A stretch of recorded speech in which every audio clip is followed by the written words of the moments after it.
नमस्कार मित्रों, नारायण ज्योतिष केंद्र में आपका हार्दिक अभिनंदन। हमारे यहाँ बहुत से लोग आते हैं, पूछते हैं कि यह बालक बहुत ही चंचल है, बहुत जिद्दी है, जो कहिए उससे उल्टा काम करता है, इसका कारण क्या है, कैसे ठीक होगा। देखिए, किसी भी व्यक्ति का स्वभाव उसके लग्न में स्थित पड़ने वाले ग्रहों के प्रभाव तथा लग्न के अनुसार ही उसको निर्धारित किया जाता है कि यह बालक कैसे स्वभाव का होगा। अतः उसमें बालक का भी दोष है, उसके उपाय करने से उसमें कमी आती है। यदि कुंडली में सूर्य लग्न है, राशि में विराजमान है, उच्च राशि में विराजमान है, अच्छे अंश का उच्च का, तो ऐसा वह व्यक्ति प्रखर व्यक्तित्व का होगा, स्वाभिमानी होगा, राजशाही प्रवृत्ति का होगा। किसी आदेश पकड़ने में उसको कठिनाई हो जाए, मरवाने में उसको अच्छा लगता है। इस प्रकार के सूर्य ग्रह से उसका प्रभाव होता है। अतः अगर ग्रह नीच का हो जाए, के साथ हो जाए और उस पर जो है पापक ग्रहों की दृष्टि हो जाए, तो अवश्य ही वह जिद्दी स्वाभिमानी का हो जाता है तथा अनेक कार्य उल्टे करता है, जिससे वो भी होता है और उसके साथ रहने वालों को भी तकलीफ होती है। इस प्रकार से ग्रहों का निर्धारण किया जाता है। किसी के कुंडली में अगर लग्न वृक्ष है, उसमें उच्च का चंद्रमा बैठा हुआ है, वृक्ष का चंद्रमा हमेशा उच्च रहता है। उच्च के ग्रह रहने से व्यक्ति की आकांक्षा उच्चाभिलाषी होती है। वह हमेशा बड़े बड़े ख्वाब देखता है, बड़े बड़े हवाई भाव बनाता है, यह करेंगे वह करेंगे, लेकिन कार्य क्षेत्र में वह कुछ करता नहीं। कार्य क्षेत्र में बदलाव चाहता है, अभी कुछ कर रहे हैं, अभी कुछ कर रहे हैं, फिर उसके बाद वह अपने कार्य को नई योजना देना चाहता है।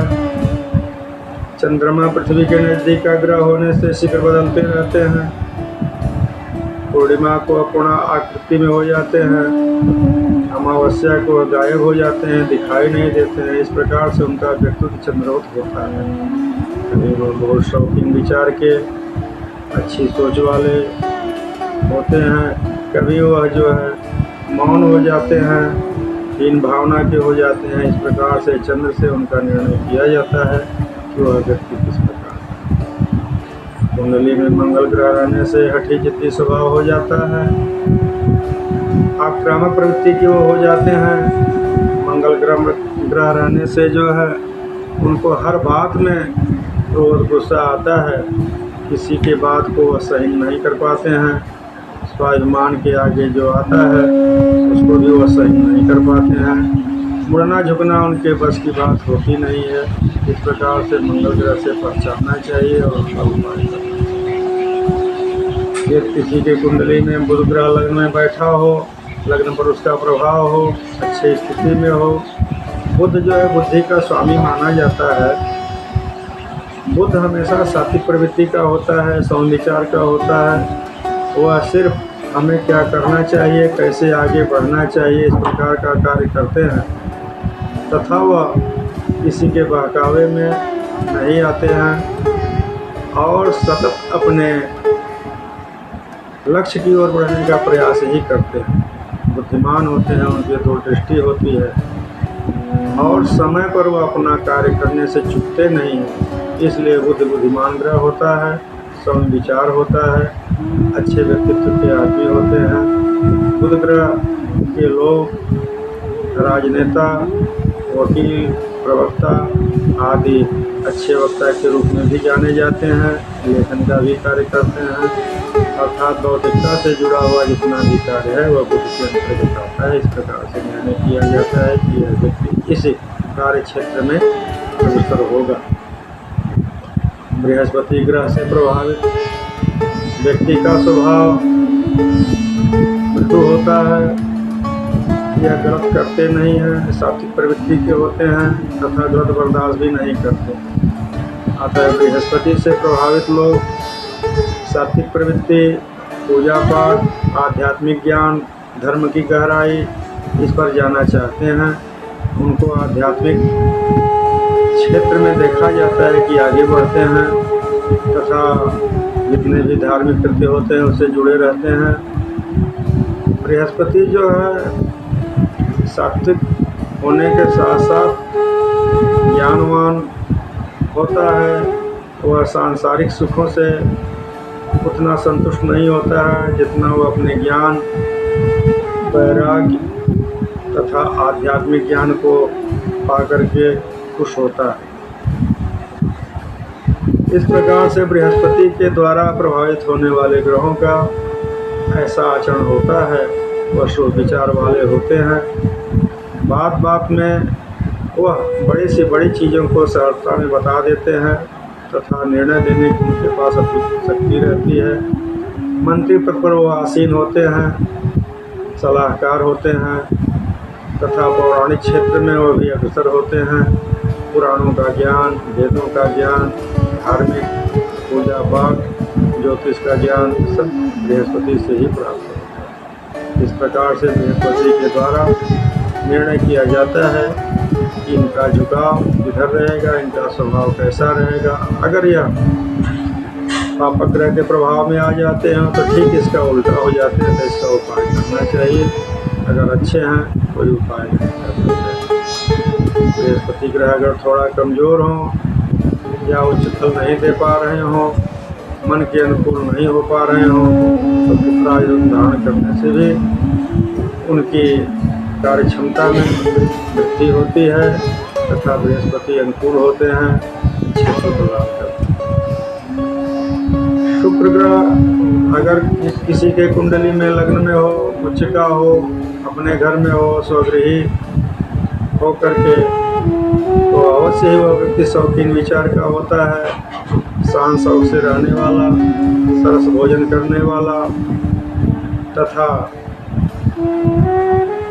उत्तम ढंग के रहन सहन को पसंद करता है। लग्जरी जीवन उसको पसंद आता है। इत्रों का शौकीन होता है। वह बिना इत्र लगाए तैयार नहीं होता है। घर से बाहर अगर निकलता है तो शान शौकत से अच्छे कपड़े, इत्र फुलील आदि का, सुगंधित वस्त्रों का वह जो है प्रयोग करता है। सुगंधित चीज़ें उसको बहुत पसंद आती हैं। इस प्रकार से शुक्र जो है शौकीन ग्रह होता है।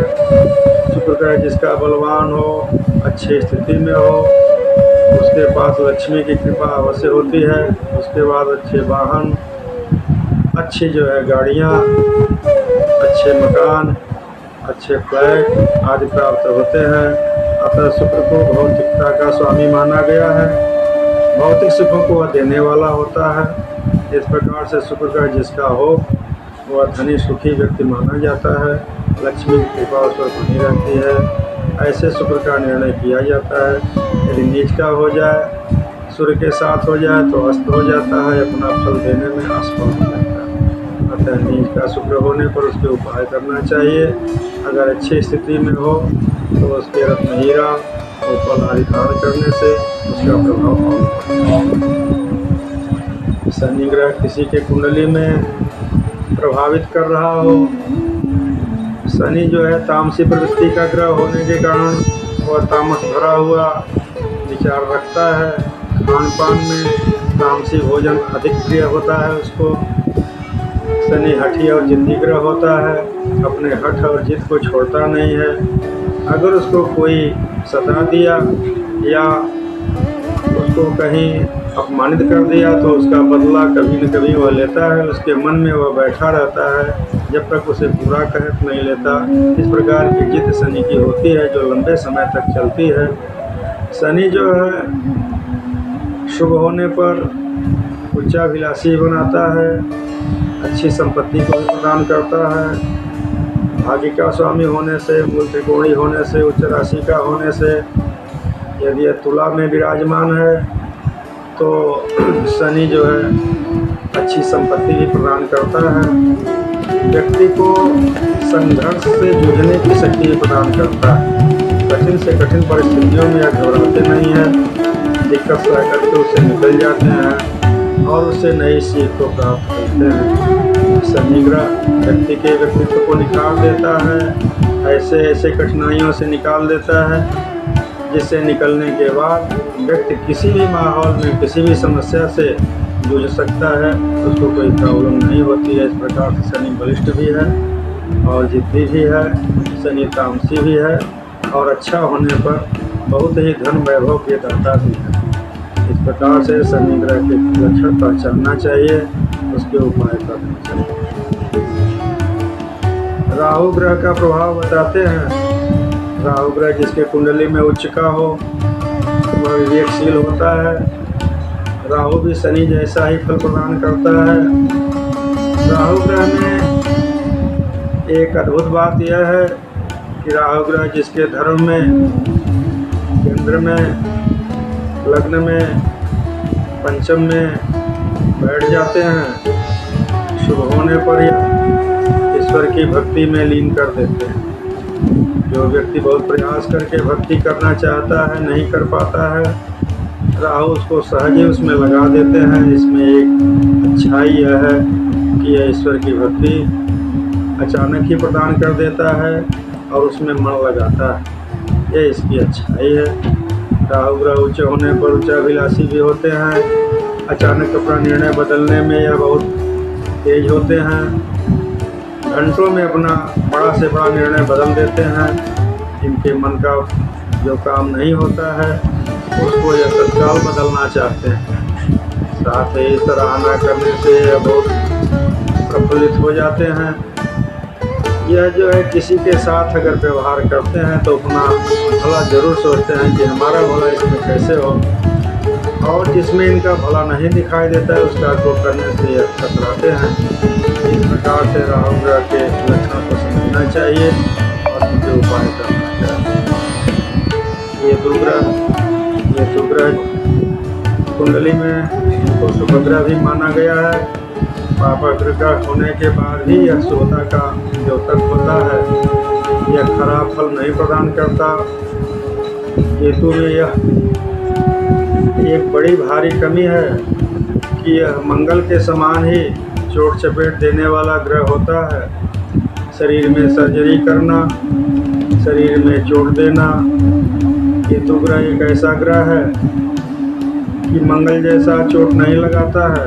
मंगल तो चोट लगा करके उस चीज़ को ठीक भी कर सकता है, लेकिन केतु ऐसा चोट लगाता है कि अंग भंग कर देता है या अपने शरीर के किसी अंग को शरीर से अलग कर देता है। इस प्रकार से केतु अगर खराब हो तो बहुत भयंकर परिणाम देता है। अतः केतु को हल्के में नहीं लेना चाहिए। इसकी दृष्टि, इसकी स्थिति, यह कहाँ पर विराजमान है, यह जो है कुंडली के द्वारा पता चलता है। अतः पूरी कुंडली में केतु की स्थिति देख करके अगर खराब हो तो उसका उपाय जरूर करना चाहिए, नहीं तो अचानक ये भयंकर कष्ट देने में समर्थ होते हैं। बड़े बड़े ऑपरेशन करा देते हैं, दवा काम नहीं करती है, डॉक्टर भी परेशान हो जाते हैं।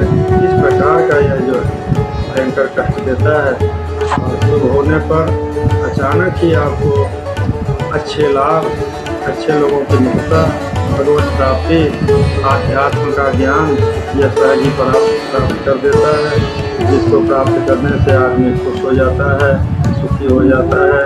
इस प्रकार से ये दो ग्रह के प्रभाव को समझना चाहिए, उसका उपाय करना चाहिए। इस प्रकार से कुंडली में नवग्रहों के प्रभाव और उसके द्वारा जानने वाले व्यक्तित्व, नवग्रहों का अलग अलग स्वभाव होता है जिसके द्वारा आदमी प्रभावित होता है। हमने नवग्रहों का जो है विश्लेषण आपके सामने उपस्थित किया है। अतः अपने कुंडली के अनुसार जान करके उनका लाभ उठाना चाहिए और आप लोग ऐसा करके सुखी हो सकते हैं, समृद्ध हो सकते हैं। आप लोगों को सब ग्रहों के बारे में जानना बहुत ही आवश्यक है, जानना चाहिए, क्योंकि हमारा जीवन बहुमूल्य है। कुछ लोग ना जान करके बड़ी से बड़ी गलती कर सकते हैं, बड़े से बड़े रोग को झेल सकते हैं। अगर पहले से पता हो कि हमको कौन सा रोग होने वाला है, दुर्घटना होने वाली है, इस प्रकार से जन्मपत्री आपके पूर्वजन्म के अनुसार निर्धारण करती है कि आपको किस अवस्था में, किस वर्ष में, किस समय में कौन सी दिक्कत हो सकती है, किस समय में आपको अच्छा परिणाम प्राप्त हो सकता है, किस समय में आपको बुरा परिणाम प्राप्त हो सकता है। इस प्रकार से डॉक्टरों का अवलोकन करके आप धनी रहिए, सुखी रहिए, समृद्ध रहिए, संपन्न रहिए, यही हमारी कामना है। बहुत बहुत धन्यवाद।